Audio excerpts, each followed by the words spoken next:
बोलो श्री लक्ष्मी नारायण भगवान की जय। पूष कृष्ण पक्ष सफला एकादशी का व्रत और विधि सुनाता हूँ, कथा सुनाता हूँ। बोलो श्री कृष्ण भगवान की जय। युधिष्ठिर ने प्रश्न किया, हे राजन, हे जनार्दन, हे भगवान, पूष कृष्ण पक्ष एकादशी का नाम क्या है और उस दिन किस देवता की पूजा की जाती है?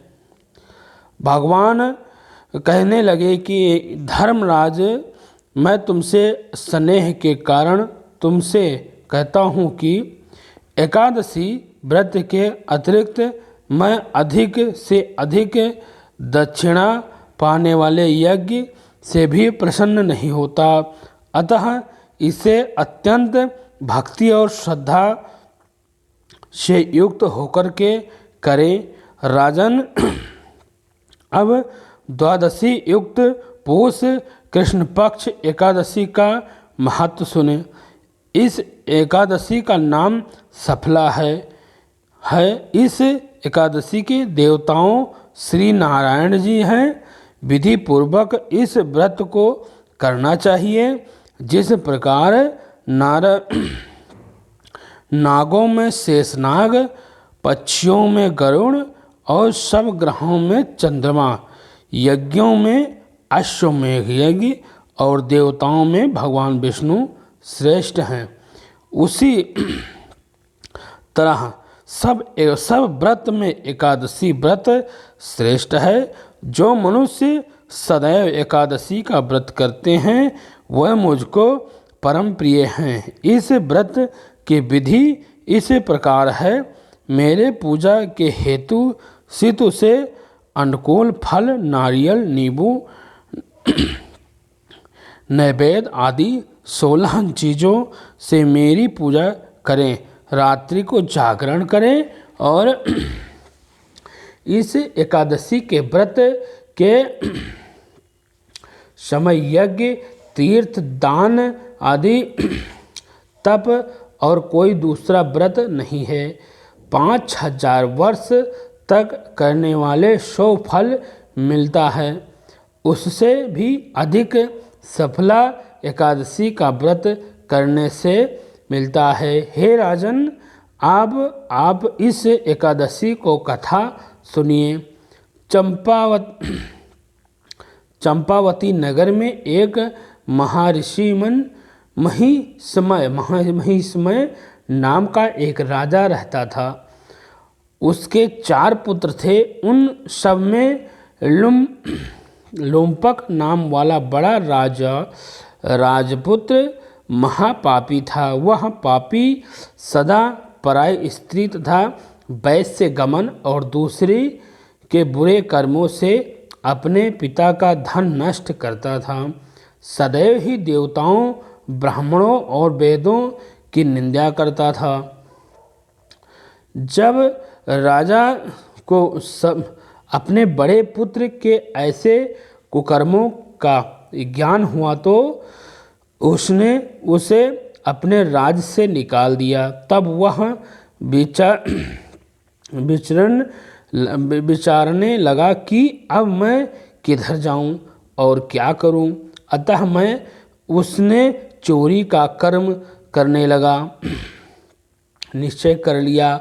वह दिन को वन में रहता था और रात्रि को अपने पिता के नगर में चोरी करता था तथा प्रजा को तंग करने लगा। उन्हें मारने और कुकर्म भी करता था। कुछ समय पश्चात सारी नगर वासियों और नगर के जितने लोग थे भयभीत हो गए और वन में रहकर पशु आदि मार कर खा जाता था। मतलब वन में भी पशुओं को भी मार के खा जाता था। इतना राजा का पुत्र दुष्ट था वो। तब जन लोगों ने राज्य कर्मचारियों उनको इन कुकर्मों के बारे में पता चला तो वो उसको पकड़कर भी राजा के भय से छोड़ देते थे।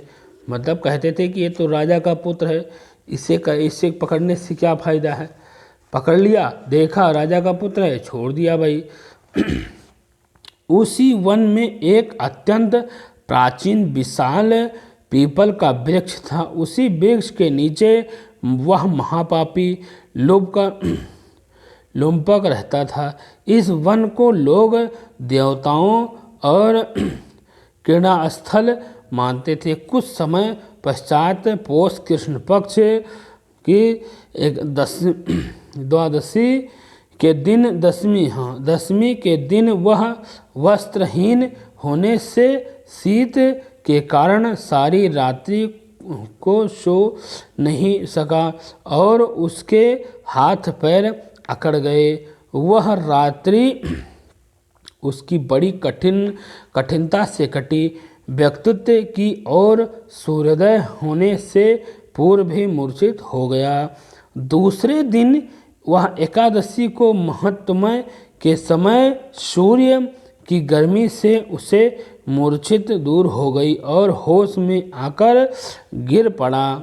वन में भोजन की खोज में गया, परंतु वह व्यक्ति को किसी भी कारण से जीवों को मारने में असमर्थ रहा। मतलब उसकी इतनी ताकत नहीं थी कि वो किसी जीवों को मार सके, तो वह असमर्थ रहा। इस कारण से वह वृक्षों से गिरे हुए फलों को बीन कर वृक्ष के नीचे आया और उस समय तक सूर्य भगवान अस्त हो गए थे। अतः उसने उन फलों को पीपल के वृक्ष के नीचे लाकर रख दिया और रोकर कहने लगा कि हे भगवान, सब फल आपके ही अर्पण कर देता हूँ। मतलब ये फल जो है, अब उसको जब दुख सता रहा है तब वो भगवान को अर्पण कर रहा है, भगवान को पूछता नहीं था। आप ही इसमें से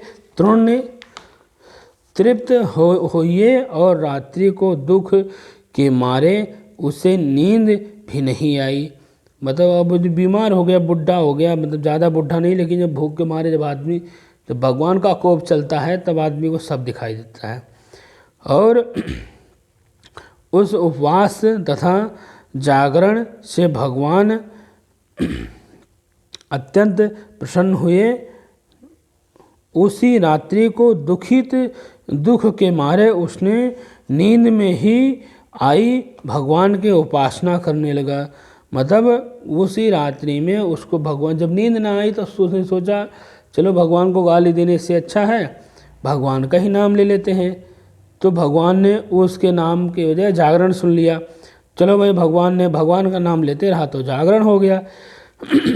तो भगवान उसके जागरण से प्रसन्न हो गए और अत्यंत प्रसन्न होकर के उसके सब पाप को नष्ट कर दिया। दूसरे दिन प्रातः एक ही अति सुंदर घोड़ा अनेक सुंदर वस्त्रों सहित से सजा हुआ उसके सामने आकर खड़ा हो गया और इस समय आकाशवाणी हुई, हे राजपुत्र, श्री नारायण की कृपा से तेरे सब पाप नष्ट हो गए हैं। अतः तू अपने पिता के पास जाकर के राज्य प्राप्त कर ले। ऐसी आकाशवाणी सुनकर वह बड़ा ही प्रसन्न होकर के और दिव्य वस्त्रों धारण करने के भगवान आपकी जय हो ऐसा कहकर अब भगवान की भी जय करने लगा। देखो, एक महापापी कभी भगवान को नहीं पूछता था, ब्राह्मणों को सबको मारता पीटता था। जब उसको दुख सहित हुआ, भगवान ने उसको पाप उसका नष्ट कर दिया। तो भगवान की जय हो, भगवान की जय हो कहता हुआ अपने पिता के पास गया और उसके पिता ने बड़ी प्रसन्नता से उसे समस्त राज्यभार सौंपकर वन को चले गए। अब लुम्पपाक सहस्त्र अनुसार राजा राज्य करने लगा। उसके स्त्री पुत्र आदि सारा कुटुंब ही नारायण का परम भक्त हो गए तथा वृद्ध होने पर वह भी अपने पुत्र को राज्य का सौंप कर तपस्या करने के लिए चला गया और अत्यंत समय में वैकुंठ को प्राप्त हो गया। अतः जो मनुष्य इस भक्ति पूर्वक सफला एकादशी का व्रत करते हैं उनको अन्य के मुक्ति मिलती है। जो मनुष्य इस सफला एकादशी का व्रत नहीं करते वह पूंछ और सींगों से सारी पशुओं के समान होते हैं। जैसे पूंछ होती है हाँकने के काम आती, सींग होती है रक्षा करने के काम आती है, ऐसे लोग आते हैं। इस सफला एकादशी के महत्व के पढ़ने अथवा श्रवण करने से मनुष्य को अश्वमेध यज्ञ का फल प्राप्त होता है। अब कहते हैं जैसे लोग करते हैं वैसा ही भरते हैं। जैस करनी तस भोगो ताता नरक जात का है पछताता। उसने भी पहले अपने समय में जब उसको जवानी थी जैसा भी था तब उसने बहुत सारे पाप किए, पाप को और राज्य में भी बहुत सारे उसने कर्म किए। लेकिन जब उसका पाप नष्ट होना रहा तो भगवान ने उसको ऐसी बुद्धि दे दी, उसके पाप भी नष्ट हो गए। एक दिन उसने सफला एकादशी का व्रत किया और रात्रि को जागरण किया, उसका भगवान ने कल्याण कर दिया। तो एकादशी का व्रत जो भी करेगा व्यक्ति भगवान उसकी मनोकामना पूरी करेंगे। बोलो श्री कृष्ण भगवान की जय। श्रीमन नारायण नारायण नारायण।